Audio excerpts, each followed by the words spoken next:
Imagine this. One ordinary night turns into a nightmare you can't escape. A simple decision, wrong place, and suddenly you're the prime suspect in a murder you don't even remember committing. The evidence points at you, the truth hides from you, and every second feels like you're sinking deeper into a story you don't control. Because in this game, innocence doesn't matter, only what can be proven. This is One Ordinary Day. Plot. Kim Hyun-soo, an ordinary college student, makes one impulsive decision to take his father's taxi for a night out. What begins as a harmless fun turns into something far darker when he meets a mysterious woman and wakes up beside her dead body with no memory of what happened. Blood on his hands, evidence stacked against him, and just like that, he becomes the prime suspect in a brutal murder. Thrown into a ruthless legal system and a terrifying prison world, Hyun-soo is forced to confront a truth more disturbing than the crime itself. Sometimes innocence means nothing. As fear, manipulation, and hidden motives close in from every side, the question lingers: did he really do it, or is he just another victim of a system that decides guilt before the truth is ever known? Character sketch. Kim Hyun-soo, an ordinary timid student whose life collapsed overnight. His fear, confusion, and helplessness feel painfully real. Kim So-hyun's acting is brutally immersive. His trembling voice, panicked eyes, and silence breakdowns make you feel every second of his helplessness. As the series progresses, his transformation is subtle but chilling. You begin to question whether the system is creating the very criminal it claims to punish. And that's why, as an audience, you can't help but feel bad for him. You're not just watching his story, you're trapped inside his nightmare.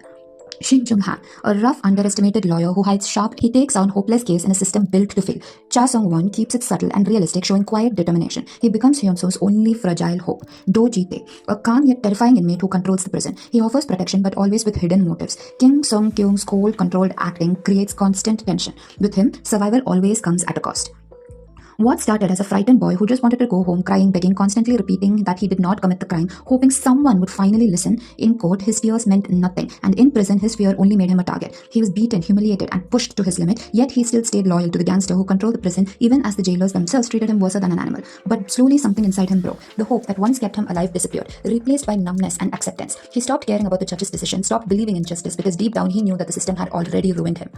And when the gangster died, he didn't escape that world, he became it. Even after finding the actual killer, which could have been better, walking out of prison, he wasn't free. He had changed completely. Cold, distant, filled with anger. The boy who once begged for mercy was gone, replaced by someone who no longer trusted anyone and no longer needed to. By the end, it's clear the world didn't protect him. It cheated him. It took his innocence, his trust, and the person he once was. The real tragedy: even if he walks free, he can never go back to the old world again.